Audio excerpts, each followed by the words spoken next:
Good morning to all. Today class is social. The topic is election, political party and pressure group. So already yesterday I talked about this lesson. The topic is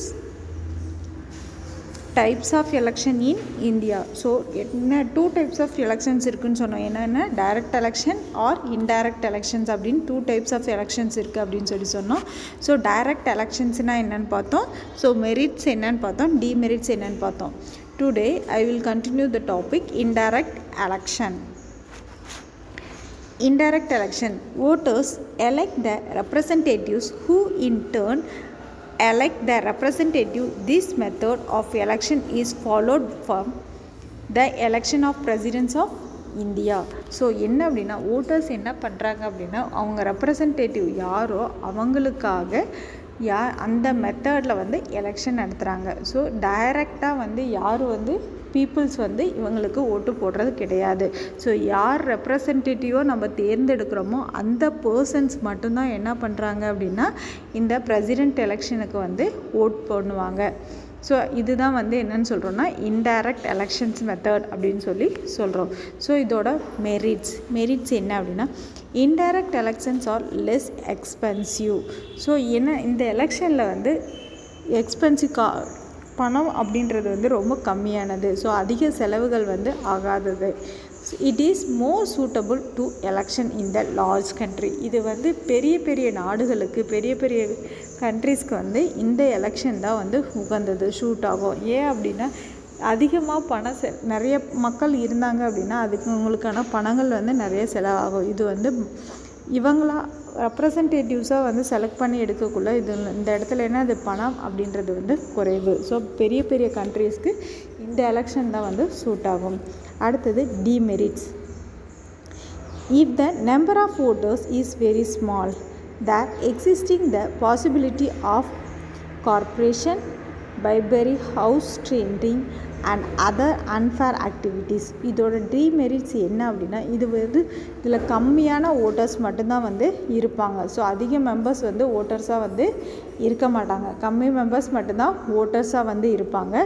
so இதில் முறைகேடுகள் நடக்கிறதுக்கான possibilities அதிகமாக இருக்குது. முறைகேடுகள் நடக்கிறதுக்கான possibilities அதிகமாக இருக்குது. So corruption அப்படின்றது அதிகம். ஸோ ஹார்ஸ் ட்ரேடிங் இது மாதிரி அன்ஃபேர் ஆக்டிவிட்டீஸ் எல்லாமே இந்த டிமெரிட்ஸ் இதுக்கான டிமெரிட்ஸ் அப்படின்னு சொல்லலாம். It is less democratic because peoples do not have a direct opportunity to elect by this instance do it through the representative. So this may not reflection the true will of the people. So இது democratic சுதந்திரமாக செயல்படுறது அப்படின்றது குறைவானது. So peoples not direct opportunity மக்களுக்கு கிடையாது. So அதனால இந்த representative மட்டும் நடத்துறதுனால இது ஒரு டிமெரிட்ஸ் அப்படின்னு சொல்லலாம். ஸோ இது நிறையா உண்மையான மக்களோட தாக்கத்தை நிறைய ஏற்படுத்தும் அப்படின்னு சொல்லலாம். ஸோ புரிஞ்சிச்சடா? Okay, next one political parties. Political பார்ட்டிஸ்னால் என்ன? அரசியல் கட்சிகள். Political parties are not essential part of the democracy. மக்களாட்சியில் ஒரு முக்கிய அங்கம் தான் இந்த அரசியல் கட்சிகள் அப்படின்னு சொல்கிறோம். Parties are link between government and the peoples. பார்ட்டிஸ் அப்படின்றவங்க யாரோட சம்மந்தப்பட்டவங்க அப்படின்னா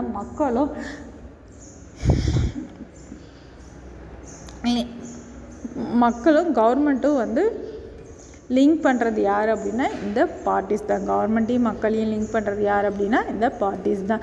meaning of the political parties. அரசியல் கட்சியோட மீனிங் என்ன? A political party is an organisation formed by a group of peoples with a certain ideology and agenda to contest elections and hold power in the government. A political party have three components: a leader, active members and the followers. So என்னென்னா political party அரசியல் கட்சி அப்படின்றது ஒரு நிறுவனத்தை வந்து ஆரம்பிச்சிருப்பாங்க, organisation ஒரு ஆரம்பிச்சிருப்பாங்க. So அதில் group of peoples ஒரு குறிப்பிட்ட மக்கள் வந்து அதில் சேர்ந்துருப்பாங்க. ஸோ அவங்களோட சர்டைன் ஐடியாலஜி, அவங்களுக்கு என்னென்ன கொள்கைகள் இருக்குது, ஸோ அவங்களோட கான்டெஸ்ட் என்ன, எலெக்ஷன் சம்மந்தமாக அவங்க என்னென்ன பங்கு பெற போகிறாங்க, ஸோ அவங்களோட பவர்ஸ், கவர்மெண்ட்டோட ஹோல் பவர்ஸ் என்ன அப்படின்றது எல்லாமே வந்து அந்த பொலிட்டிக்கல் பார்ட்டிஸில் இருக்கும். பொலிட்டிக்கல் பார்ட்டி அப்படின்றவங்க 3 முக்கிய அம்சங்களை கொண்டவங்க. ஒன்று வந்து தலைவராக இருக்கணும், ஸோ அதோட செயல்பாடு நம்பராக இருக்கணும், அந்த ஃபாலோவர்ஸ் அவர் பின்பற்றுபவராகவும் வந்து இருக்கணும். ஸோ அவங்க தான் யார் அப்படின்னா பொலிட்டிக்கல் பார்ட்டிஸ் அப்படின்னு சொல்லி சொல்கிறோம்.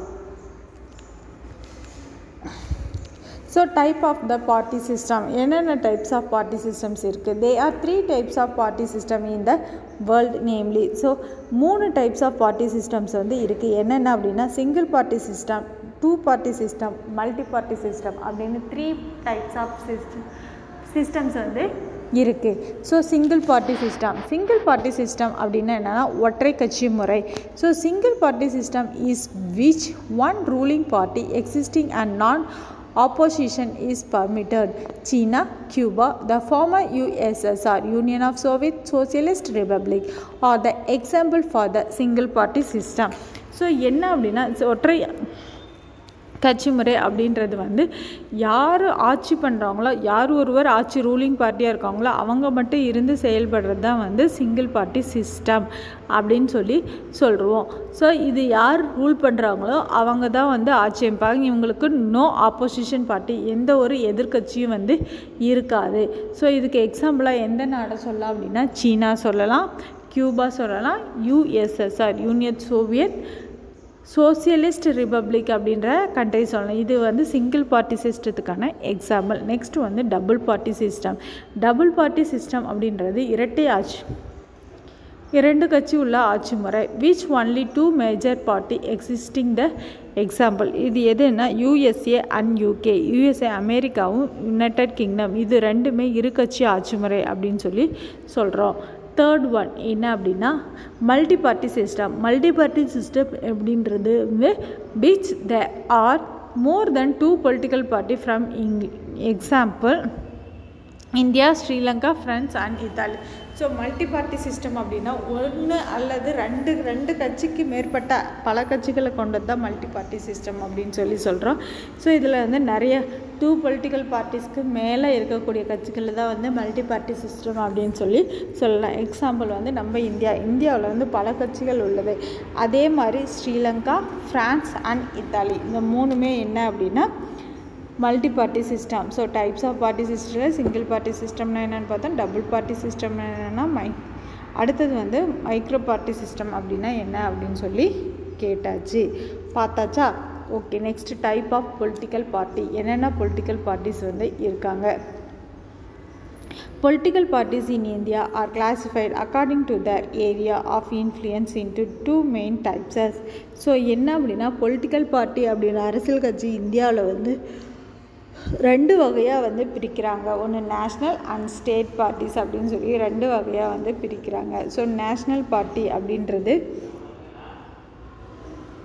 தேசிய கட்சிகள், ஸ்டேட் பார்ட்டி அப்படின்றது மாநில கட்சிகள். ஸோ நேஷ்னலில் ரூலிங் ஆப்போசிஷன் இருக்குது, ஸ்டேட்லி ரூலிங் ஆப்போசிஷன் வந்து இருக்குது. ஸோ நேஷ்னல் பார்ட்டிஸ்னால் என்ன? எ party which is recognised as a state party in this least 4 state in the recognised as a national party. Every party in the country has to register with the election commission.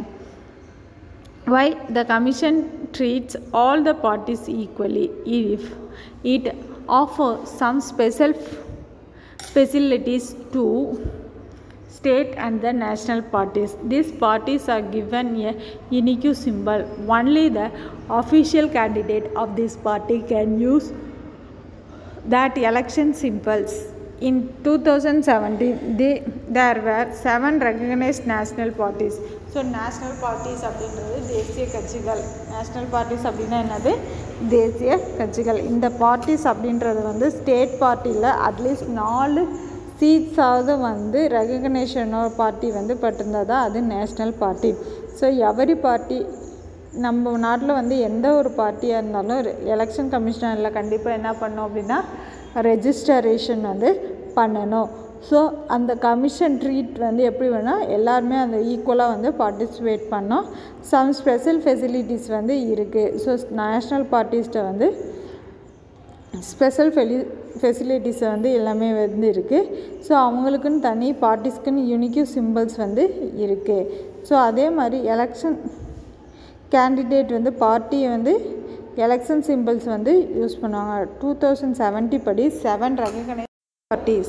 Other than the 7 national parties, most of the major parties of the country are classified by the Election Commission as state parties. These are commonly referred to as a regional parties. A party is recognized as a state party by the Election Commission of India based on certain percentage of votes secured or a certain number of seats won in the assembly or Lok Sabha election. So என்ன அப்படின்னா state party இந்த 7 recognised national parties இருக்குதுன்னு சொன்னால அதில் most of the major party என்ன அப்படின்னா நாடு முழுவதும் வந்து இருக்கும். ஸோ இதை யார் கிளாஸிஃபை பண்ணுவோம் அப்படின்னா இந்த எலெக்ஷன் கமிஷனர் தான் வந்து ஸ்டேட் பார்ட்டிஸை வந்து கிளாஸிஃபை பண்ணுவாங்க. காமனாக வந்து ரீஜனல் பார்ட்டிஸ் வந்து இருக்காங்க. ஸோ ஸ்டேட் பார்ட்டிஸ் தனியாக இருக்காங்க, நேஷ்னல் பார்ட்டிஸ் தனியாக இருக்காங்க, ரீஜனல் பார்ட்டிஸ் வந்து இருக்காங்க. ஸோ இந்த பார்ட்டிஸ்க்கு ரெகக்னேஷன் கொடுக்கறது ஸ்டேட் பார்ட்டிஸ்க்கு யார் அப்படின்னா election commissioner of India. So இவ்வளோ சர்டைன் பர்சன்டேஜ் ஆஃப் ஓட் வந்து அவங்க வாங்கியிருந்தால் மட்டும்தான் என்ன பண்ணுவாங்க அப்படின்னா எலெக்ஷன் ஸ்டேட் பார்ட்டிஸ்க்கு வந்து சீட்ஸ் வந்து கொடுப்பாங்க. ஸோ இல்லைன்னா லோக்சபா எலெக்ஷனில் அசம்பிளியில் இவ்வளோ சீட் வந்து வார்ன் பண்ணியிருக்கணும், அப்போ தான் எங்களால் வந்து என்ன பண்ண முடியும் பர்சன்டேஜ் வந்து கொடுக்க முடியும் அப்படின்னு சொல்லுவாங்க. ஸோ இது வரைக்கும் புரிஞ்சுதாடா? ஸோ நேஷ்னல் பார்ட்டிஸ்னால் என்னென்னு பார்த்தோம், ஸ்டேட் பார்ட்டிஸ்னால் என்னென்னு பார்த்தோம். So I will give the homework and write it and send me in your WhatsApp group. Thank you.